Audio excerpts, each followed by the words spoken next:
day one, and we're kicking things off in a big way. Right now, we're going to be talking about hard case crime impact publishers. We got two incredible titles for them. Sylvain is going to be talking to us about Girl with the Dragon Tattoo, and Cynthia is bringing us Minky Woodcock. And we've got Charles on the back, who is with the publisher, making all the decisions about what comics to bring you. And of course, co-hosting, I got none other than Don Fubar down to the end. I mean, you start talking about Girl with the Dragon Tattoo, and I'm like, in.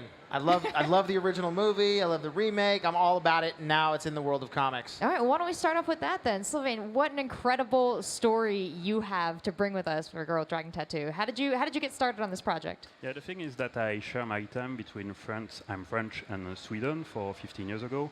So I've been in contact with the original novel from the start before it became this global phenomenon. And when I live in Sweden, I know a lot of plays that takes place in the novel. For me, that was my daily life in Stockholm when I was reading the novel. And then there was a lot of topic I was interested about, like far-right, feminism, violence against women, sadly. And I really liked the character from the start. Lisbeth Salander, yes. This hacker and anarchist, and Michael Blomqvist, this journalist.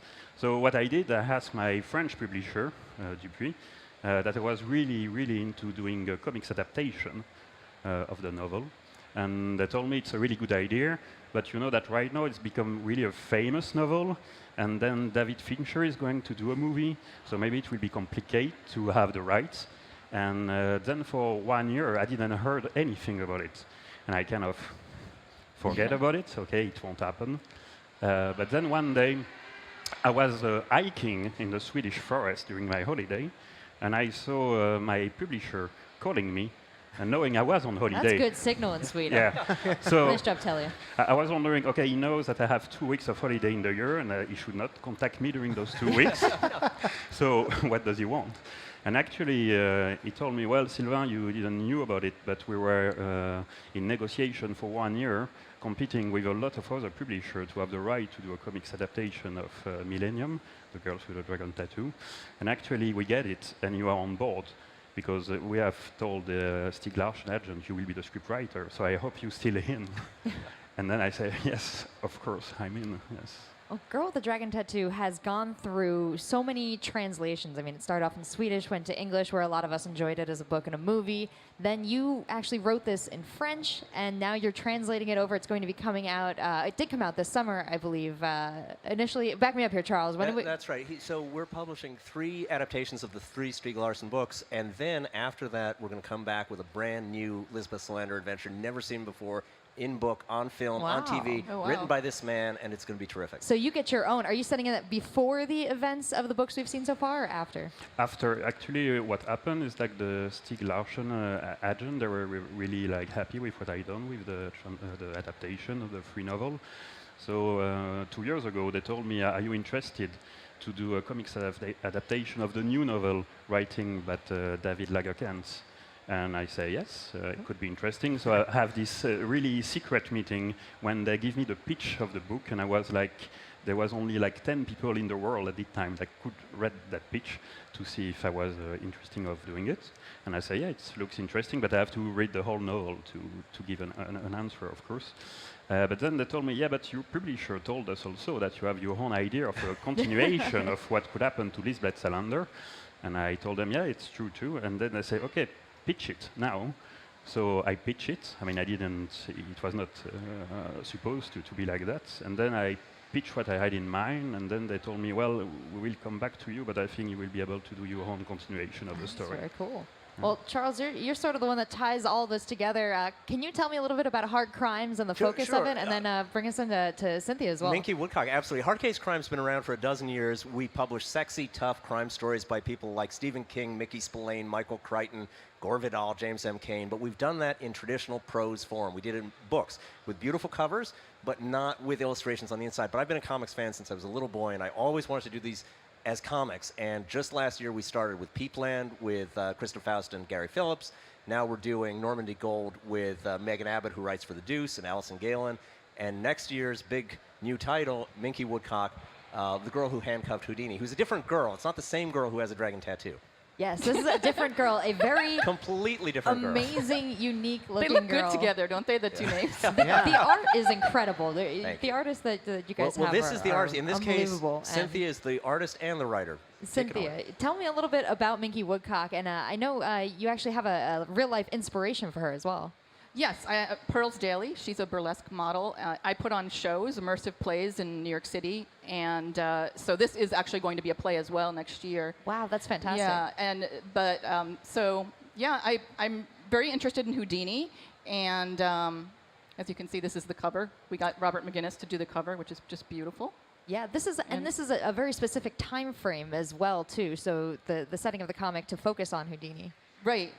Yeah, this is actually based on a true story. Oh, really? So yes, Houdini, he was punched. I don't know, most people know that he was punched and he died from an appendicitis, but there's a lot more to it. The person who punched him was a spiritualist.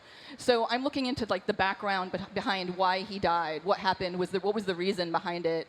And so there's a lot of information people don't really know about Houdini and about his death. So I'm exploring that through Minky Woodcock, who's a wannabe private detective.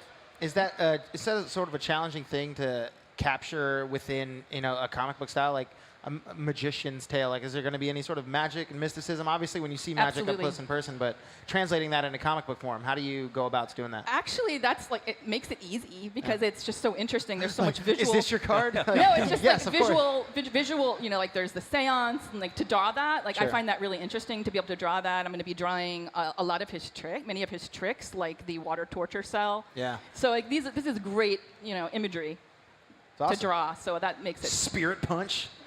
Like, damn, that's my cutting guy. women in half and all of those tricks, I get to draw that. I mean, that's When cutting in half goes wrong, and it's just like, no. exactly. What are the special challenges in writing and then doing the art and then trying to set it in a specific time that has its own rules and visuals? Well, most of my plays, they're about actual murders that have happened, mysterious murders. So I'm in. They all take place during Prohibition era. And I know a lot about that era. My grandfather was a bootlegger during Prohibition, and he was murdered here in Manhattan. And mysteriously, so that was my first project. I did it about that to find out why he was murdered. And I tied it into Dutch Schultz and all of these famous mobsters. And so that time period, I know it so well, and all of my friends are really into that as well, and all my actors dressed like that. Like Pearls Daly, she's one of my actresses who's my model. For this here, you can see her, that's Pearls Daly.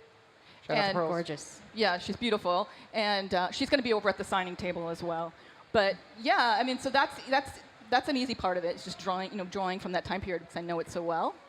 Well, Yeah. then Charles, I want to ask you. I mean, Sure. both of these graphic novels, both of these comics have a very distinct, gritty style. Is that something you usually look for to pair that up with your hard crimes? Because you said that even when you were in writing, it was about being sexy, it was about being strong. Sexy and strong, and that goes for the women and the men.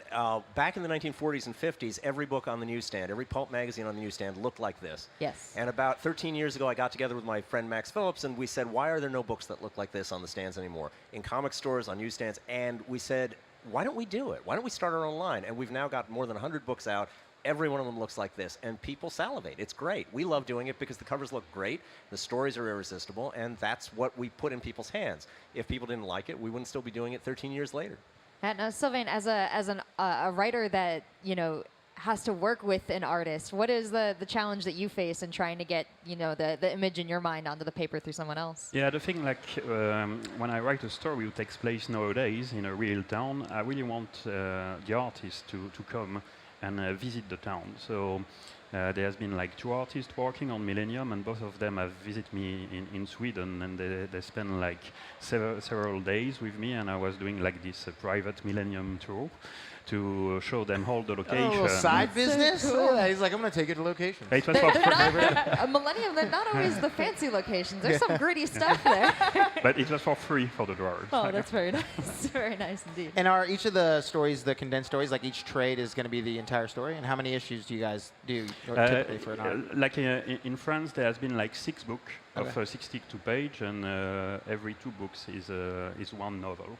Okay. So that's Nice. And then you have your original story coming up. I'm excited for that. The first volume has been out in France last year, and the second volume will be out this month in France, and the last volume will be out next year, and 62 pages, so each volume, complete story. Yeah. Well, I've had a lot of questions for y'all, but I want to know, these are your personal projects. What do you want the audience to know about them? Cynthia, if you could start us off. I want people to know why Houdini died, like more of the history, because many people don't realize that, they think, oh, he was punched. Some people even think he died while doing a trick. Yeah. I did. Right? I have to admit, I did. There's like an old Tony Curtis movie. That's right. Yeah, that Tony Curtis movie made so many rumors. It ruined it's not everything. true. Yeah, like he didn't die that way, and so although that makes an interesting story, right, and the visual of that, but his story of how he died is actually even more fascinating because the spiritualists. He was going around debunking spiritualism, which another thing a lot of people don't know. Even though he was a magician and he was doing tricks, he wasn't saying they were real. He was saying that they were magic. But all of these spiritualists were doing seances for the president. Think people like that. Like it was very, very hot and very big. So he was going around doing his show and explaining how they did their tricks, like how they were doing these seances and tricking people. And he actually even wrote books about it and put them out, like pamphlets he'd give out. So all the people doing seances wanted to kill him. They even said, he's going to be dead before the year is up. Wow. So there's I'm not saying that he was murdered, for sure. But you're not saying he wasn't. But I'm not saying he wasn't. But he felt the wrath of a death punch. Many people wanted him dead. Wow. Well, and I guess would it be fair to say that were we to read these, we would be learning? I mean, you're putting facts in there. You're putting well-researched stories in there as well? Absolutely. So this is mostly based on truth. The only thing that's new is that I added Minky Woodcock as a character, although he did have assistants who were, he had magician's assistants, and he did hire spies, things like that. So most of it's based on truth. And the website, if you go to the website minkywoodcock.com, you can actually go to an evidence section where you can read, see the actual letter, see the actual evidence that I've discovered, that I've uncovered about this case. That's very cool. Yeah, it's kind of awesome. I love the in-depth look. I mean, I'm a big Magic fan. I love Houdini growing up, so I want to know. I want to read the stories. I'm going to the website. Yeah. MinkyWoodcock.com. I'm there. Sylvan, anything you want to add that you definitely want the fans to know about Girl with the Dragon Tattoo in your future works? Yes, I think what was important for me is when Stieg Larsson wrote the original novel 15 years ago, he was pointing out some danger that our democracy could face already 15 years ago, and that was the rise of far right and nationalism and violence against women. And sadly today it's happening. So Millennium sadly has never been so in phase with the danger that we have to face today, and that's what Lisbeth Salander and all the universe Millennium is about. Yeah, it's a lot of value in our art to help us keep our lessons learned. Charles, anything else you want to add about our wonderful artists and writers here? They're great. All of our creators are great. If you want a great story, go to Hard Case Crime. Go to hardcasecrime.com. You will not regret it. All right, thank you all so much. And any last social media that you guys want to plug for yourselves? I'm on Facebook and Instagram, Sylvain Ronberg. It's really easy to find me. Yeah, I'm on Twitter, Synth von Bueller, and also we're going to be signing over at our booth. Is it what 2142, something 2142. And also, if you know David Mack, he did one of our covers, our first cover, and he's going to be signing as well. His piece is, where is it? He's in Artist Alley, and you can find him there.